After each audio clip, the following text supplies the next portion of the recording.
indah saat itu kita sudah menapak di Magelang. Pagi yang dingin itu kita memasuki ke area Gunung Tidar. Saya langsung diterima oleh juru kunci, kemudian membayar uang untuk pembangunan dari makom Syekh Subakir. Yang kedua, saya diterima oleh tiket atau loket masuk dari pemerintah desa. Akhirnya di situ kita membayar 2 kali. Gunung Tidar yang berada di antara 5 gunung dikenal sebagai paku Pulau Jawa.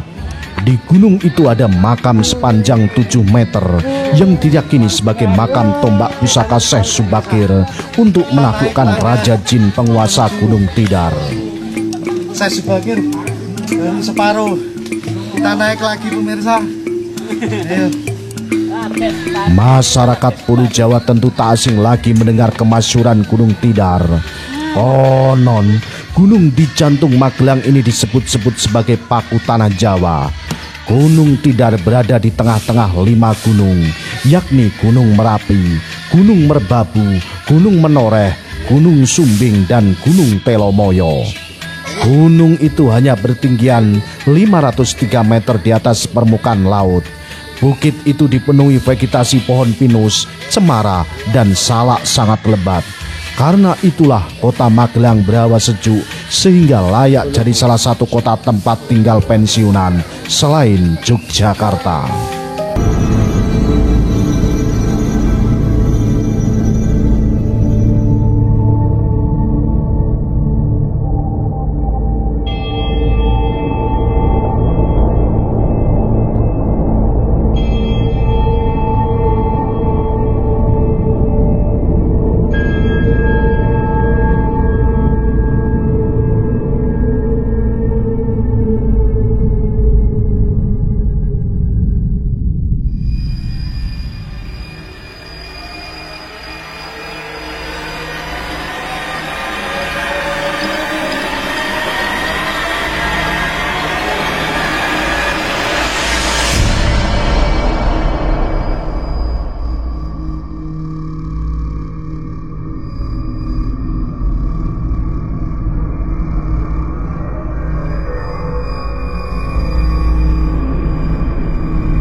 Tak banyak yang tahu Gunung Tidar dikenal sebagai salah satu destinasi wisata religi.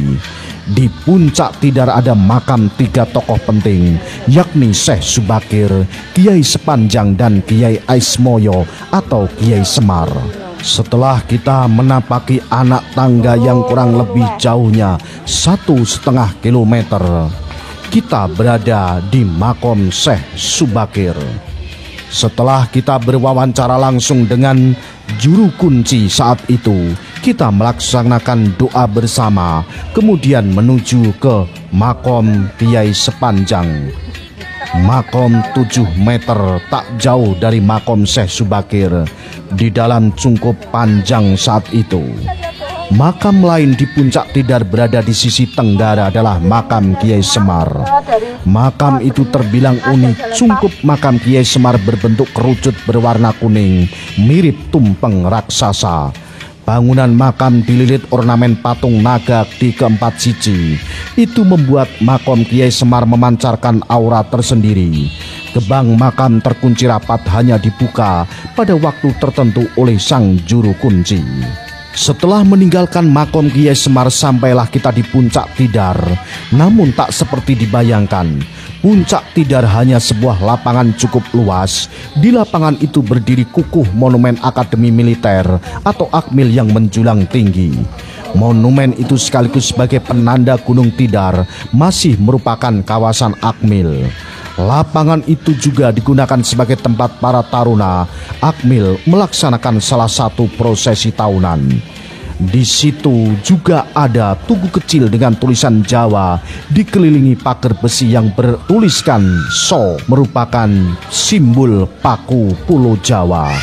Lebih jelasnya, inilah penjelasan dari beliau, yaitu juru kunci Gunung Tidar. Bikin juga diistanakan. Hari ini kita berziarah di makom Syekh Subakir, juga ada Kiai Sepanjang, juga ada nanti Kiai Semar. Yang hari ini alhamdulillah kita sudah nyampe di sini. Begitu saya sudah bersama beliau Ibu Tari ya, selalu memandu untuk yaitu ziarah hari ini. Saya ingin tanya pada Ibu Tari, selamat pagi dulu. Selamat pagi. Ya, ini kita dari Bojonegoro, tepatnya dari Radio Istana kan sudah dari Nirwana TV, ingin mengetahui bagaimana sejarahnya Syekh Subakir ini sampai di sini. Kemudian ini kan namanya Kiai Sepanjang. Ini Syekh Subakir. Ini Syekh Subakir. Panjang dari sini 50 meter. Oh, dari sini 50. Ya, makamnya panjang 7 meter. Yang ini makam. Ini makom ya, ini makomnya Syekh Subakir. Ini makamnya Syekh Subakir. Bisa Bu Tari jelaskan sebetulnya siapakah itu Syekh Subakir? Assalamualaikum warahmatullahi wabarakatuh. Nama saya Tari, ya. Saya salah satu putri dari juru kunci. Mungkin akan membawakan sedikit cerita tentang makam-makam yang di Gunung Tidar. Tapi sebenarnya saya mohon maaf karena kostum saya baru bangun tidur, mungkin kurang sopan ya Mas ya. Untuk sosok beliau ini saya Subakir di Gunung Tidar, dan mungkin di tempat Indonesia khususnya itu semua hanya petilasan ya Mas ya. Ini saya Subakir ini masih cicitnya langsung Nabi Muhammad SAW. Beliau keturunan yang Nabi Muhammad berputri satu, Fatimah Anjara, menikah dengan Sayyidina Ali. Terus dari pernikahan itu lahirlah Husain bin Ali, tapi nggak tahu istrinya siapa. Lahirlah lagi dari pernikahan itu Ali bin Husain Zainul Abidin menikah dengan putrinya Abu Bakar As-Siddiq. Dari pernikahan itu lahirlah beliau. Kok di Iran beliau terkenalnya namanya Imam Muhammad Al-Bakir, tapi di Indonesia lebih dikenal dengan nama Syekh Subakir. Untuk di Gunung Tidar ini hanya petilasan aja, makom ya. Mungkin kalau makam kan arah ini ya Pak ya. Ini hanya makom aja. Dahulu mungkin tempat ini jadi tempat dakwahnya beliau, jadi tempat beliau itu menciarkan Islam. Dia datang ke tanah Jawa, diutus oleh Sultan Turki Utsmani, karena tanah Jawa zaman dahulu itu masih sangat angker, ya hanya hutan belantara dengan isinya gendruwo lembut, ya seperti semua itu bergentayangan di sini. Jadi kalau orang Jawa bilang jalmo moro jalmo mati. Orang yang datang ke tanah Jawa pasti mati dengan kekuatan yang ada di sini. Itu penghuninya sangat hebat-hebat. Berita itu terdengar sampai di Kesultanan Rum, sana Persia atau sekarang apa ya, bisa dibilang Iran apa Turki, saya kurang tahu. Jelasnya Syekh Subakir diutus untuk membali tanah Jawa dengan tujuan bisa mengisi manusia di tanah Jawa. Untuk beliau sendiri zamannya sebelum Wali 9, mungkin zaman wali-wali yang terdahulu, beliau diutus sampai ke tanah Jawa untuk membuktikan apakah benar tanah Jawa itu isinya hanya jin, genderuwo dan peri dan sebagainya. Ternyata benar. Setelah kedatangan Syekh Subakir di sini, isi semua di sini tuh pada ketakutan, pada nggak kuat ya, karena Syekh Subakir memang tokoh sebagai ahli tumbal dengan kekuatan yang sangat, namanya wali, dia sangat maha sakti juga. Beliau hanya pasang raja-raja suci di sekitar mungkin Gunung Tidar ya, pasang raja-raja suci, juga pasang paku gaib. Mungkin nanti kita lihat, bisa lihat lokasinya ke atas. Hanya sekitar prosesinya 2 meteran dengan bentuk tubuh putih. Nanti ada tulisannya so, artinya ada so-nya 3 ya, so huruf Jawa, artinya soto salah selek, orang yang punya salah dan datang ke Gunung Tidar, di depannya paku tanah Jawa, insya Allah siapa yang berbuat salah pasti akan cepat ketahuan. Dari sini mungkin sekitar 200 meter lagi. Dari sini 50 meter ke Kiai Sepanjang, nanti dari Kiai Sepanjang ke paku tanah Jawa sekitar 100 meter. Dari paku tanah Jawa kita belok kiri, ada pohon beringin, petilasan Pangeran Purboyo, salah satu sesepuh dari Kerajaan Mataram Jogja. Mungkin beliau datang ke Gunung Tidar hanya istirahat atau duduk atau bersemedi, saya kurang tahu, cuma itu petilasan aja. Kalau makamnya beliau berada di Wodgaleh Jogja. Dari Pangeran Purboyo kita jalan lagi 50 meter, kita ketemu di makamnya Kiai Semar atau Sang Hyang Ismoyo. Untuk Kiai Semar sendiri banyak sekali napak tilasnya. Jadi di Gunung Tidar pun itu sebagai tempat beliau bersemedi pertama kali. Mungkin nanti di Merbabu ada, di Serandul Cilacap ada, di Pelabuhan Ratu ada, di Tamenang Kediri ada, di Dieng ada. Sosok Semar banyak sekali tempat petilasannya, termasuk di Gunung Tidar. Kalau makam yang asli saya juga kurang tahu, karena tokoh beliau itu juga bisa dibilang dari dewa atau sosok manusia, kita juga kurang tahu. Jelas di Gunung Tidar juga hanya petilasan aja. Untuk Syekh Subakir, beliau ini bukan makam ya Mas, ini hanya makom petilasan. Beliau makamnya kembali ke negaranya. Ya di sini yang asli makam nanti itu Kiai Sepanjang. Beliau salah satu panglima perangnya Syekh Subakir. Waktu Syekh Subakir datang ke sini, mungkin ada salah satu jin dan genderuwo yang ilmunya dilawan dengan kekuatan kanuragan. Salah satunya itu Kiai Sepanjang, lawan tandingnya. Itu salah satu murid kesayangannya Syekh Subakir. Nah, nanti saya jelaskan letaknya memang di atasnya, karena ini hanya makom. Kok bisa makam panjang 7 meter. Beliau sosok panglima perang Syekh Subakir dengan tinggi zaman dulu sekitar 2 meteran.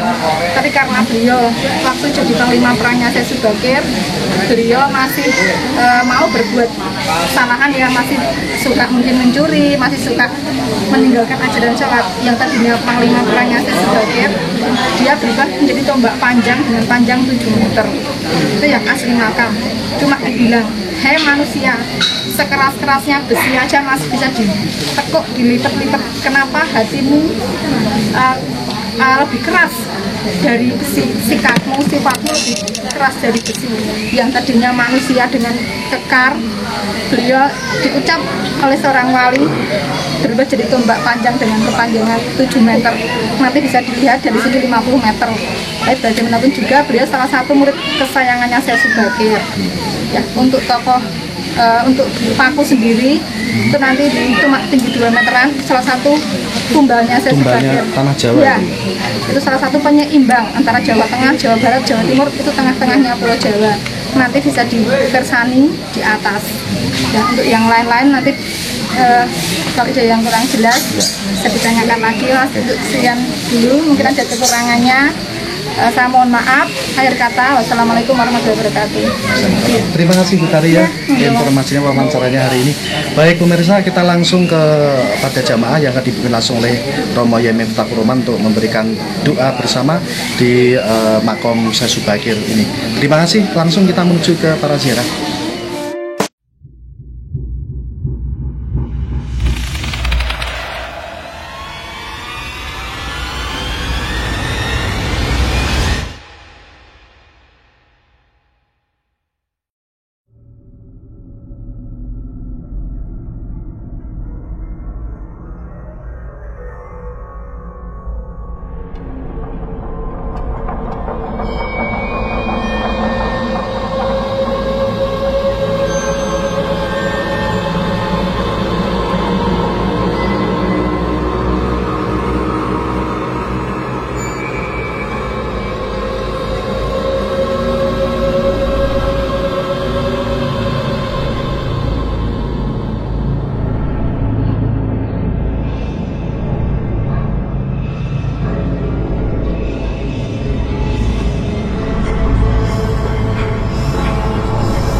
Assalamualaikum, saya Ratnantika.